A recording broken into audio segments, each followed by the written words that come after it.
else on that team to get us out. We just started praying.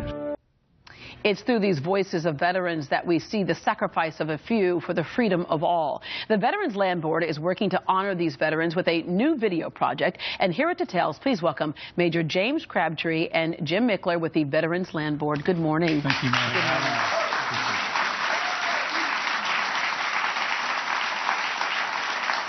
You know, we can study history in school, but there's nothing like hearing it from the people who are actually there. And this is a resource that is fading when we look at our earlier wars, and we have to capture that. So tell us about the idea for this to come about. Sure. And what purpose you hope it really fulfills. Well, this program is created, it's unique. It's to honor our Texas veterans, but also to save their stories for posterity. And it's open to Texas veterans throughout the state, regardless of when or where they served, any branch of service, combat, non-combat. We want to hear from them. Yeah, and when you do these interviews, and by the way, both of you served. You served in the Iraq War, and you served during the Vietnam era. When you hear these people talk, what feeling do you get that you hope the rest of us can also get? Well, you know, my dad passed in 1980, and I would give anything if this program had been around then to hear his stories. I really would. Yeah, yeah. You went in at a time when the draft was something that happened, but you were not drafted. You volunteered? Actually, I did volunteer, and I was lucky enough that during my spring of the year that I got commissioned, we pulled out of Vietnam.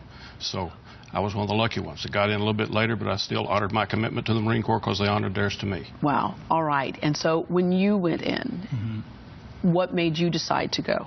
Because yours was by choice. Yeah, a lot of patriotism and probably watching a lot of G.I. Joe as a child. You're right. Combination of that. Yeah, yeah. And, you know, a lot of us take for granted what it's like to be away from home, to never know what's going to happen. Sure. And so explain what that process is like for those civilians who might not quite understand it. We certainly understand you have a great job to do, but might not understand what it takes to do.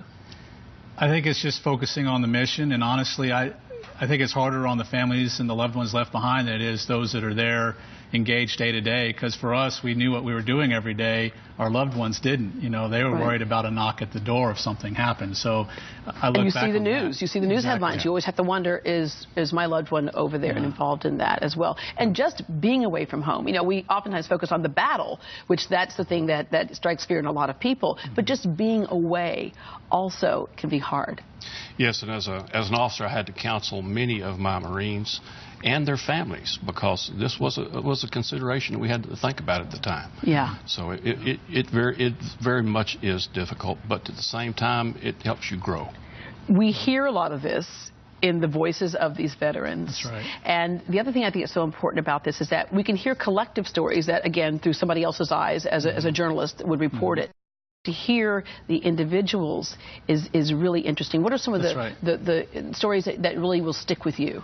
Well, all of them are unique, and we talk about how every veteran has a story to tell, which is true. But to me, there are some very powerful ones, and it's from every generation that we've interviewed. But a lot of these World War II veterans, you know, we're losing so many of them, and they have very powerful stories. And to have read them and read about the stuff in the history books, but then to hear them tell their own personal account of that is very moving, and the families really love to have that. Yeah, yeah, because I know for my father, you know, for him it was an opportunity to get off the farm, and it was a job. And as we oftentimes say, a lot of people left as boys, we know, like President Bush, and came back as men.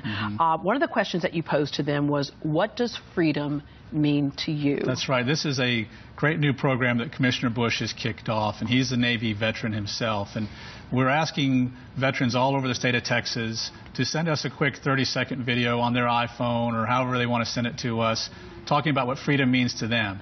And we have a June 15th deadline for them to send us those videos. And then on July 4th, we're going to roll out a 2- to 3-minute video of all the best submissions. All right, and here's a look at some of the videos coming in.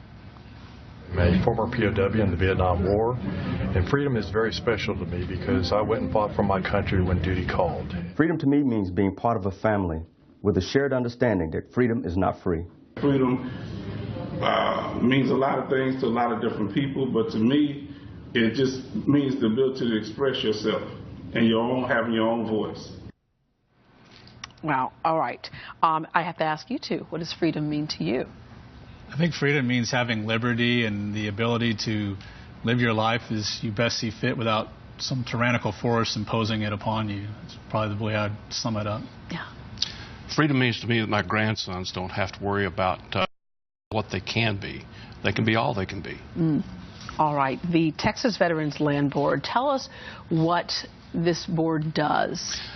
The Veterans Land Board since 1946 has helped veterans have the opportunity to purchase land or purchase a home or do a home improvement on a home that they already have here in the state of Texas with very, very low interest rates and great terms. Yeah, and not to be confused with the VA, because I know sometimes people get these things mixed up. They do, but we use the best parts of the VA, and then we as Texans will always improve on anything the federal government does. Because that's what Texans do, right? And we have 1.7 million veterans living in Texas, so which we are the largest number of veterans living here, if not, we're like maybe the top two, here in Florida, I believe. And here in the Harris County area, you have 363,000 veterans that live here. Wow. All right. So some of the other things that you all do. So the land and... The land, the homes, the home improvement.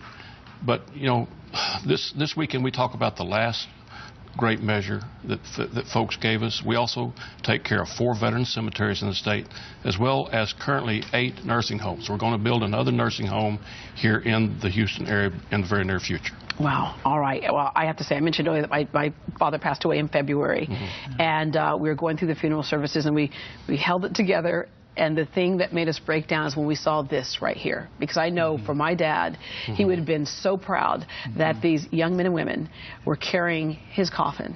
Because that's the message you said earlier of what you fight for is so that future generations can do. So thank you to all of you who have served. Thank you, too, for what you're doing and keeping those voices alive. How can we access those videos? Our website is voicesofveterans.org. So anyone can go on there, go to voicesofveterans.org if they're interested in signing up. They can also listen to hundreds of the interviews that we've done over the years. And if they're interested in submitting a video for the What Freedom Means to Me effort, they can do that through Voices of Veterans as well.